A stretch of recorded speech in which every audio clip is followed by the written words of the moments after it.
Baiklah, Assalamualaikum warahmatullahi wabarakatuh.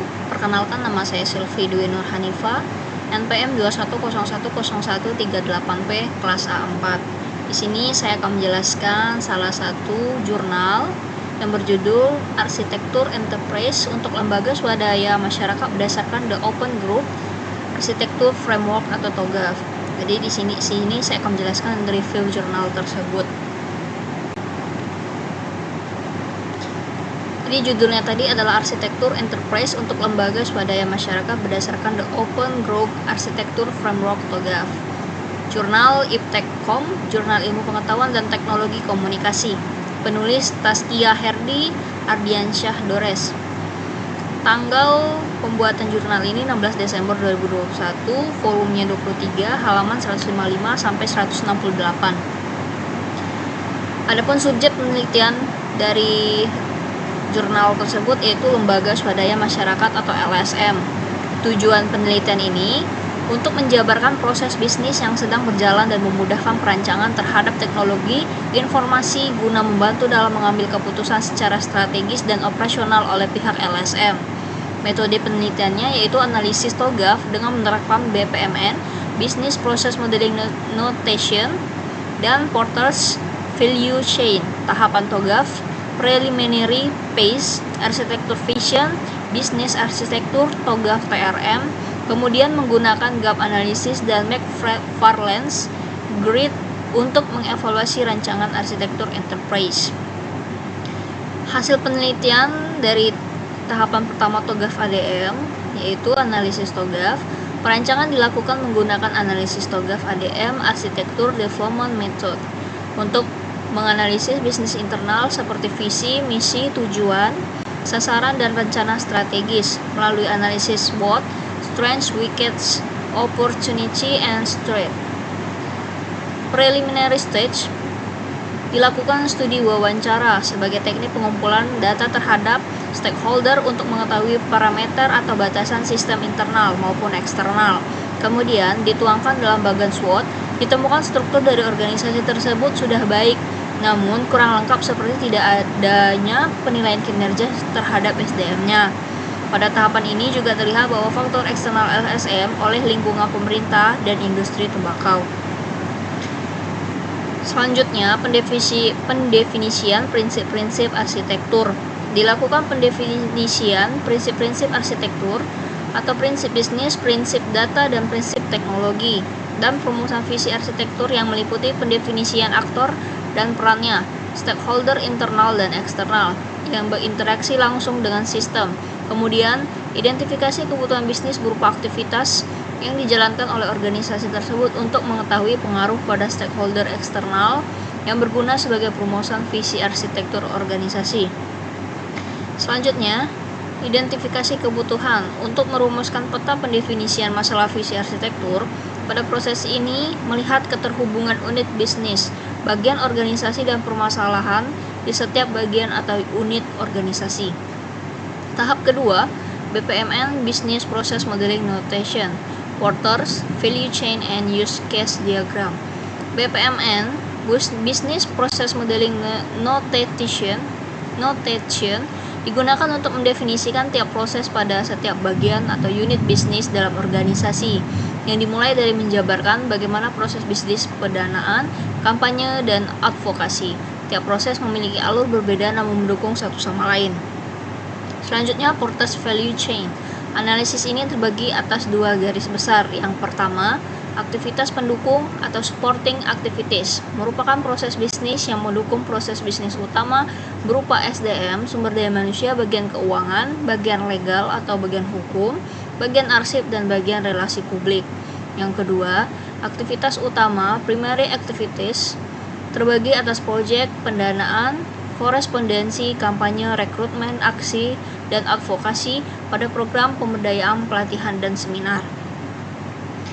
Use case diagram untuk menggambarkan hubungan aktor dengan sistem, di mana terdapat 4 aktor yang berhubungan dan mengelola sistem yang terdiri dari admin program, koordinator program, admin advokasi, dan koordinator advokasi.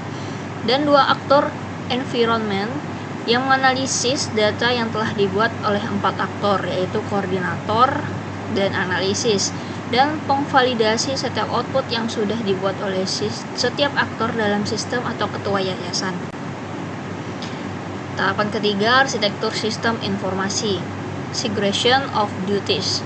Pada tahapan ini membagi definisi pekerjaan dan tanggung jawab, segregation of duties, serta otorisasi oleh pemilik data untuk menjalankan fungsi seperti create dan update entitas. Adapun pemetaan pendefinisian kepemilikan data. A. Bagian program atau project, data project, membuat LPJ project, data kampanye dan pengumpulan data atau survei. B. Bagian keuangan, yaitu data anggaran. C. Bagian advokasi, pembuatan bukti atau bahan advokasi dan pelaksanaan advokasi. Identifikasi aplikasi yang A. PROGIS, Project Information System atau induk aplikasi. Yang B. ACIS, Accounting Information System, yaitu operasional keuangan. CORIS, Correspondency Information System, yaitu pendataan korespondensi.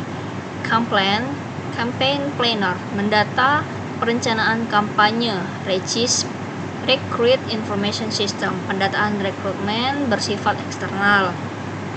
F. ADVIS, Advocate Information System, atau ini mendata advokasi proyek tertentu dan legal internal. WorkProis, Work Program Information System, yaitu mendata proyek organisasi bersifat eksternal. HRIS, Human Resource IS atau aplikasi SDM-nya. DMS, Document Management System, mendata keseluruhan dokumen. Landscape aplikasi, dirancang landscape aplikasi mulai dari perangkat keras, perangkat lunak, keamanan jaringan, dan pemulihan teknologi. Building blocks and TOGAF TRM, arsitektur teknologi dirancang berdasarkan landscape aplikasi lalu dikembangkan dengan membangun building blocks berdasarkan TOGAF TRM atau Technical Reference Model. Yang A. User Profile, Open LDAP, Lightweight Direction Access Protocol. B. Client Side atau Web Portal, Application Programming Interface XML, GSOUD. C. RDBMS, MySQL. D. Network Security Firewall, SSL. A. Project IS, PHP Based Framework. F.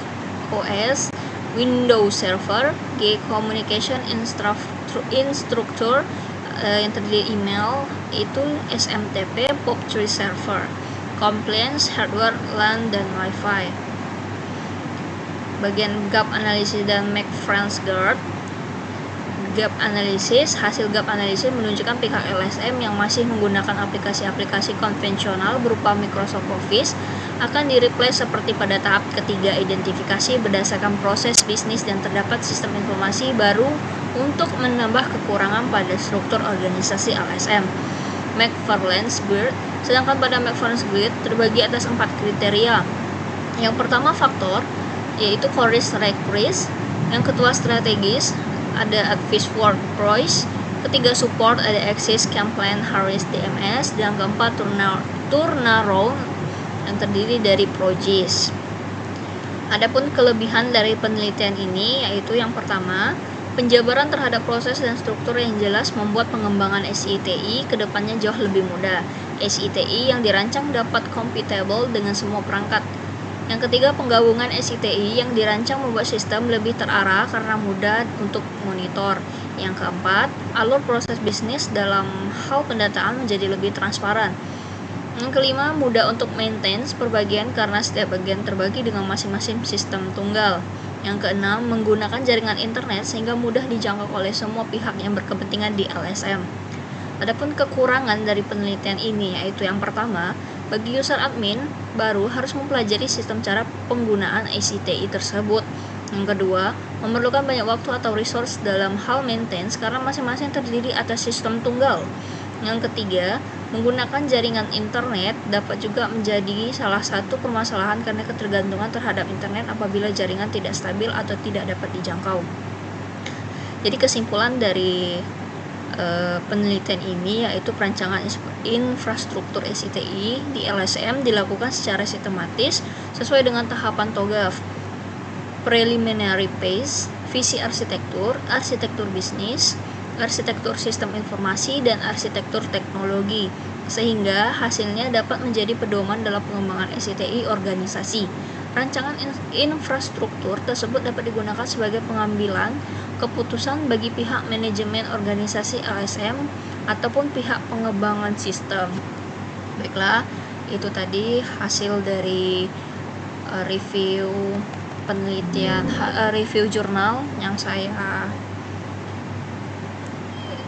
coba review. Apabila ada kekurangan saya mohon maaf.